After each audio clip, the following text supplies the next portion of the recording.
Mr. Collins, would you introduce yourself? Tell us your name and your DOC number, please, sir. Johnny Collins, 89196.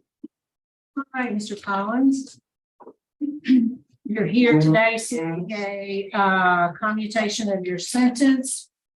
Let me just first acknowledge the folks who are here in support. We have the Parole Project.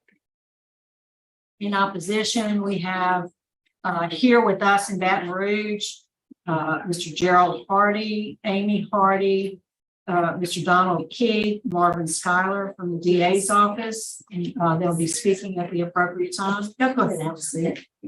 And also here with us at Baton Rouge is Amy Hardy. First, I'll read some identifying information, Mr. Collins, and then I'll turn it over to Mr. Marabella. Your case has been assigned to him.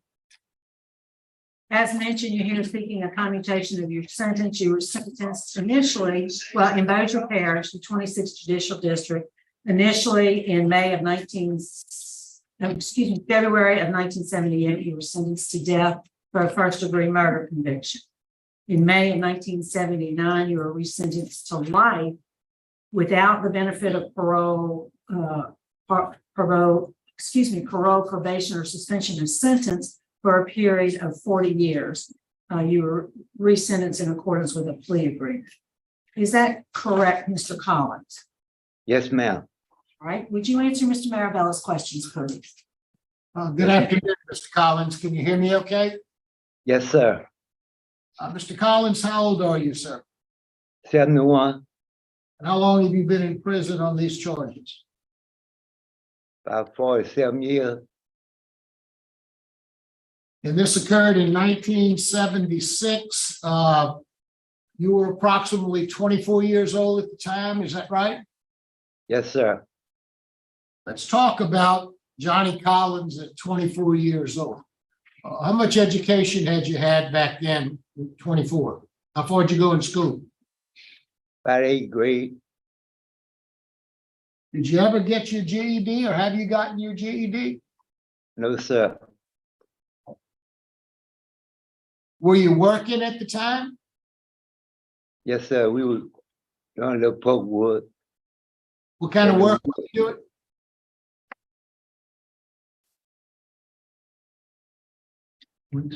Okay. Were you back then, did you drink alcohol? No, sir. Do any kind of drugs? No, sir. Well, tell me what happened in 1976 when you kidnapped and murdered young Veronica Hardy. Tell me in your own words what happened, why you did it, and what you did. Yes, sir. We was all at a store out there in the country, and we started having words in the store, talking back and forth, calling one another different names and things. And we was all walking down that road. We left the store and went walking down the road. And I turned around, she was walking behind me. I turned around and wrapped around her neck and choked her and strangled her out and drug out in the wood and left her. Tell me why you did that. What prompted you to do something like that? How old was this little girl? 13 years old? About 13, 14, something like that. What prompted you to do this? Not thinking, not doing no thinking, sir. Now, you weren't on drugs, you weren't drinking alcohol. No, This sir. girl was not bothering anybody, so why would you do something? I wasn't doing no thinking. It's running.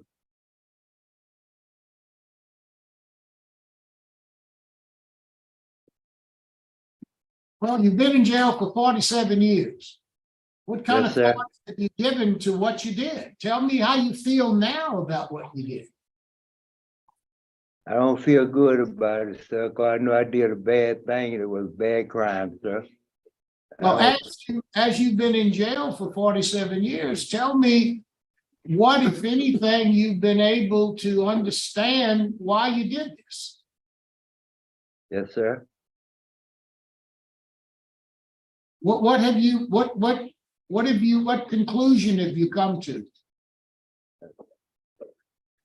I wasn't living right, sir. I was doing little my things and doing other things, sir. And that's what it led to me to do these things. Well, I look at your record, you had a number of burglary convictions. You never did very well on supervision. You always revoked. You had just gotten off of probation or parole about 3 months before this happened. So why so much crime? Why were you committing so much crime back then? I wasn't living right, so I wasn't doing the right thing I supposed to do. I wasn't listening to people. People was telling me good things for me. I wasn't listening. Well, I mean, I guess I might be able to understand why you burglarized the house, because you maybe wanted some money and maybe wanted to get something out there. But why would you attack and kill this little 13-year-old girl?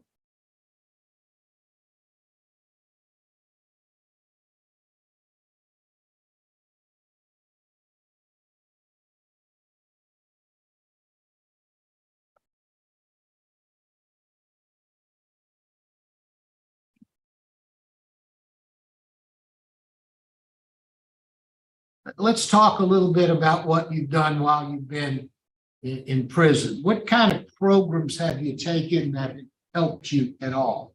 What can you remember any of the programs that you've taken? I went to the a SEC program school way back. In 2002 and 2003, you went through the sex offender training program. Yes, sir. You took 3 phases of that. Tell me what you learned in that program, if anything. I learned that it's a good class for me to take because of the crime that I had committed, and it helped me in the right stage of mind and everything. It helped me to think before I do things, and to help me accomplish stuff, you know, and to control my mind and my thinking ability. So you attempted to rape this little girl while she was in the woods, is that right? No, sir, I wasn't intending to do that. Well, you grabbed her.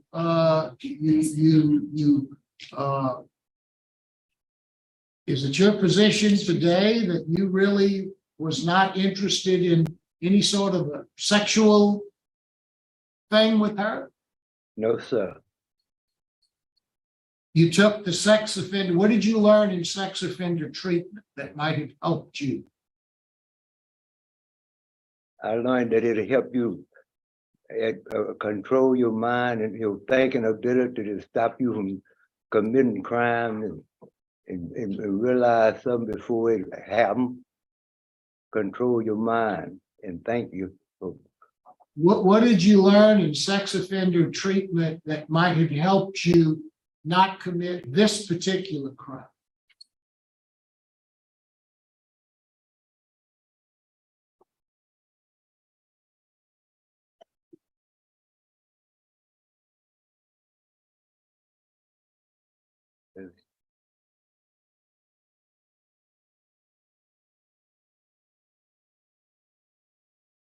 Help you to think and not to do the bad thing no more, and help you to think before you commit these kind of crimes, and realize to keep your mind from getting to that type of stage again.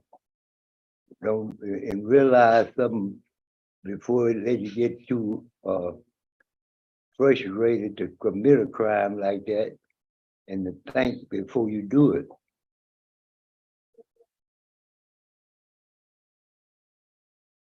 How, you said you quit school in the 8th grade. Why did you quit school in the 8th grade?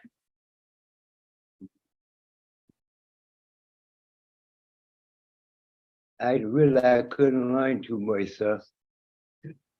Have you tried to take some classes while you've been in prison maybe some literacy classes, some things that'll help you read and write? But he don't have the literacy class. I asked him about that, but he said he don't have that type of class. Okay, now you've been in prison for 47 years. There has been no programs that you could take while you've been in there that you know of? No, sir. Can you read today? No, sir, not that good. Can you write a little bit? No, sir. When you took the programs that you took 100 hours of pre-release. Were you able to understand the things that they were telling you in those programs? Yes, sir. When the school teacher read it, he'll explain them to us. So you have assistance when you take these programs. Yes, sir. Have you given any thought to the family of this little girl and what they've gone through all this time? Yes, sir. Tell me a little bit about that. Yes, sir. I know I did a bad thing, and I know I brought a lot of the hurt to them too. And I would feel remorse for that. And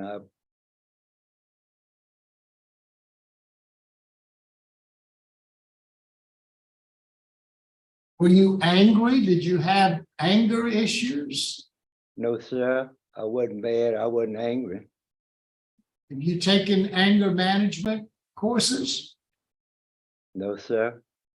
You haven't? I thought you took it. Okay.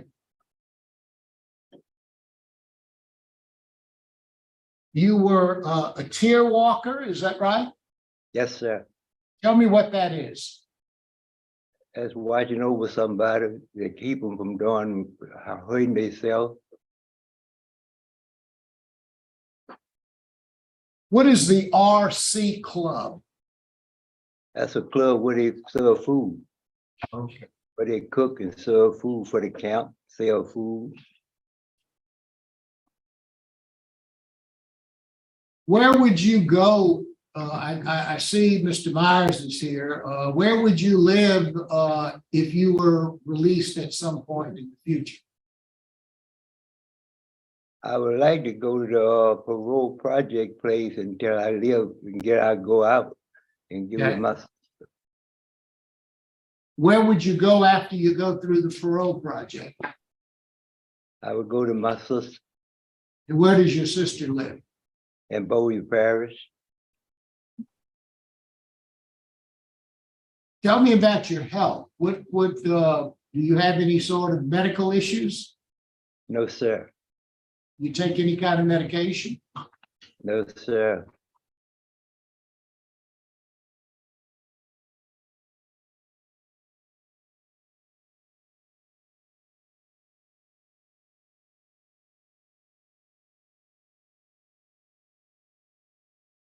What can you tell us about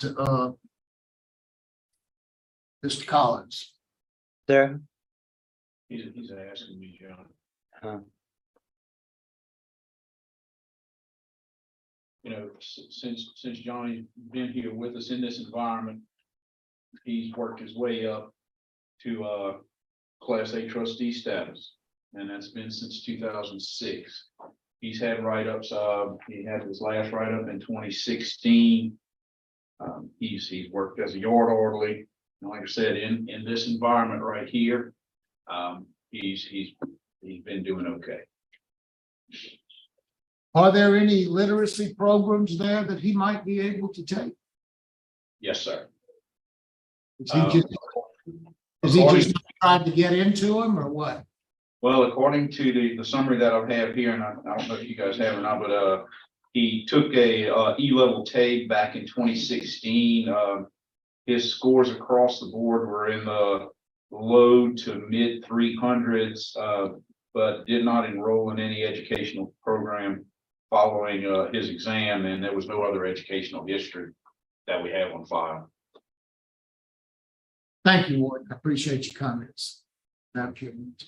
I don't see any other questions, so we'll go. Can we hear from the parole project, Mr. Myers?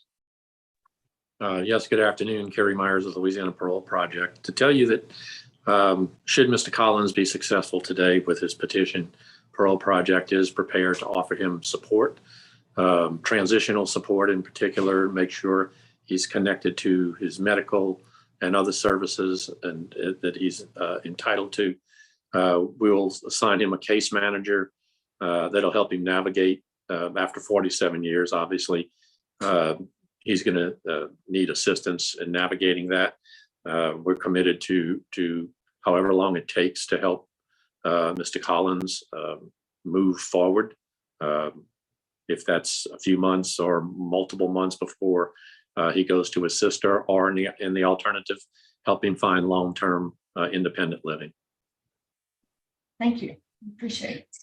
We'd like to hear from the opposition, and first we'll hear from the victim's brother, I guess, Dale Hardy. Mr. Hardy.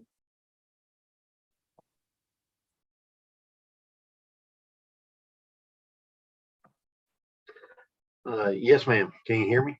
Yes, we can. Okay. Yes, ma'am. My name's Dale Hardy.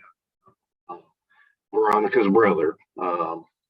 Me and I appreciate the board hearing me today, but I wanted to say how much in opposition I am to his release. This horrible crime that I feel he's somewhat making light of happened when I was 11 years old. Me and my sister were a little over a year apart in age. I was fixing to be 12. She was 13. And this happened at our home. And this still today is my home. And for my kids are grown now, but for the age of my kids, I couldn't let them out in the yard by themselves. I couldn't let them walk out to the streets by themselves. And this is the house where today I live, where I can walk out to the street and see where she was abducted from, see where she was drug off the road from. And my children live on the same property with me, and I have 5 grandchildren. And the thought of him coming back to Bossier Parish at any age, in my opinion, is just totally unacceptable. I mean, this was a horrible crime on a 13-year-old child, and I would strongly and be gratefully if the board would reject this plea. Thank you. Thank you, sir. And Mr. Nick. Yes, ma'am. Go ahead, sir. All right. Thank you very much for hearing me. I also agree with what my brother said.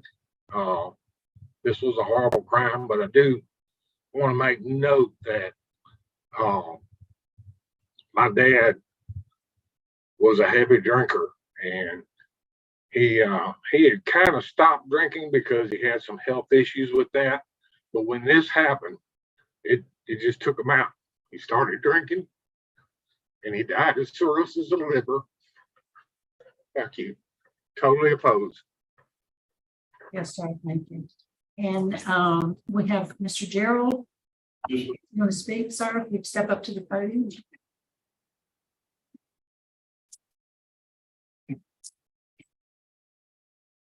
Yes, my name's Gerald Hardy. Hardy, my little sister, right? The day this happened, I was in town working. Brother called out there. Me and Deputy was looking for it. Anyway, I just wish the board would uphold his sentence life without parole. So it means he doesn't need to be back on the street. Yeah, thank you. Thanks, sir. Thank you. Okay. Mr. King. No. Major Donnie Keith from the Bossier Sheriff's Office, and I'm representing Sheriff Jim Booth. County today, he had to be somewhere else. This day, I was a young deputy that day, I've been on about 2 years. I'm the last deputy alive that broke the streets. I was with Gerald. We found his sister. Terror and the fear that Mr. Collins put in the Bellevue community is still alive today. I don't know, they're driving. If he comes back to both parish, our sheriff doesn't want him. We don't want him. And it'd be best, since he got off the death row and got to have his life, he needs to spend. Yes, sir. Thank you. And from the DA's office, sir. Thank you, board, for having us here today. My name is Skylar Morgan. I'm PA in Beaufort, Western Parish. I was 15 years old when this happened. And I lived actually in Western Parish. And I remember my father, who had been a DA, and now that's the history of it. He didn't know when it was done, hold on to it underneath the cap. That day, my father said, park your vehicle, not traveling. Carry this gun again. That's what it did in this community. I don't get the impression that he's done a whole lot better himself. I know he's aged considerably, but it's time for him to got an education. So long time ago, he never appeared to make any effort to do anything like that. I think that's just as his age now. Asking to give him some relief. We all hear a lot about truth and sentencing. I know the DA try to preach it to everybody, the legislature, listen, this is exactly what truth and sentencing is about. This family was told life, perfect with the electric chair. That got commuted, they understood that, but then don't worry, it's life, it's mandatory life. And now you got to come back and tell them, oh, the former DA, those people, they lied to me, they were wrong. You know, it's just not right. They didn't get his life sentence. He appeared to be functioning, and then go from we're going to deny him any relief. Mr. Marvin. Good morning. Do you have in your notes the exact sentence that was given when he was resentenced to life? It was life imprisonment without the benefit of probation, parole, suspension sentence for 40 years. For 40 years. Correct. So basically, after serving 47 years, he's eligible for parole as we speak. I wouldn't think under that sentence, I never have seen a sentence like that before. I thought, all the death penalty people that got their sentences overturned in the Robinson case Right. became automatic life without benefit case. Yeah. This is the first one I've seen. I can't explain why that was the sentence or thought was appropriate or is actually recommended from the Supreme Court now back in district. But that was the sentence because that's what I have in my record. That's, I appreciate it. And according to that sentence, he should be eligible for parole as we speak. I will concede that. Thank you, sir. Ms. Shipley, Yes, can you speak to that for us? yes. Actually, at that time, the judges would hand down those sentences. Some would be life with parole after 20 years or life with parole after 40 years. But the statute for first and second degree murder requires life without parole, so that overrides The judge. court. Yeah. Yes. Okay, thank you for that clarification. I appreciate it. Yes. You're welcome. Mr. Collins, is there anything you'd like to say to the board before we vote? No, ma'am. Okay, I think we're prepared to vote. Mr. Marabella?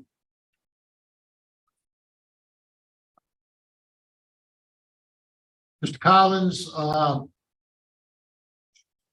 you're 71 years old. You've served 47 years in prison.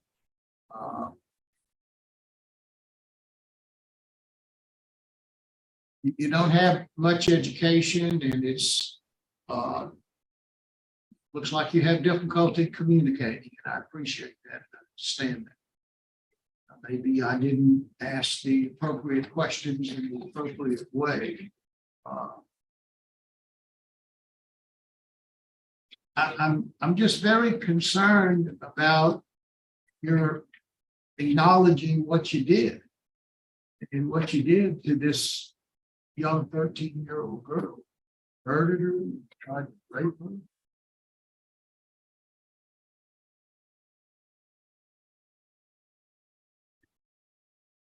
Taken a few good programs. You're a trustee. You've done some good things while you've been in prison, and you're functioning well while you've been in prison. I really, even at your age, I really have some concerns about voting to let you out, based upon the opposition, the nature of this crime, opposition from law enforcement. Victim opposition. My vote today is going to be to deny your request. Mr. Freeman. First off, I want to thank everybody that showed up today. Appreciate it. We know it's hard on you. I have to agree. You didn't acknowledge what you did. I mean, and it's quite evident what you did. So my vote is to deny. I mean, first family was told death sentence. I understand that changed, but my vote is to deny. Thank you, Mrs. Jackson. Ms. Collins, you've done well while incarcerated, but I don't think you've done very much to prepare yourself for life on the outside. 47 years of incarceration, the world is nothing like the one you left behind, and I just don't think that you're equipped with the tools that you need to survive in the world today. Although you say that you're going to live with your sister, what kind of situation she's in, what her health is, and it's conceivable that you could end up in the world and have no one. And I just don't think that you've done enough to prepare yourself. And so my vote is to deny. Thank you. Mr. Roshan. Mr. Collins, based on express opposition from the entire legal community, especially the DA's office, and the victim opposition, no signs of rehabilitation, and an extensive criminal background, my vote is to deny your request. Mr. Collins, I don't think you're ready. There's no evidence that we can see of any work that you've done to prepare yourself for today's hearing, let alone life on the outside. Based on the opposition that's been expressed here today, my vote today is to deny your application. So today, sir, your application for clemency has been denied. I'd like to